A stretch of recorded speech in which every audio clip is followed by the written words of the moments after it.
Hi there, Duncan here from Bangers and Balls. We're out in the middle of the wilderness in deepest, darkest Kent.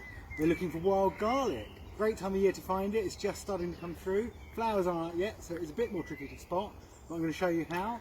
You want to find a shady place, some kind of place where bluebells come. You want also to be near water. There's a lake there, and like it to be quite wet nearby. So come and have a look and I'll show you what you're looking for. All of this here is wild garlic. You can tell that it's wild garlic, first of all, from the broad dark green leaves. They're all coming from one kind of stem in the middle and they're all coming out. If you're not sure, just pick a little bit off, crush it in your hands like that, and it smells of garlic, funnily enough. And it's really strong, pungent smell, really delicious, very fresh and lovely. We're going to forage this and we're going to get loads, and we're going to make loads of different things for you to look at.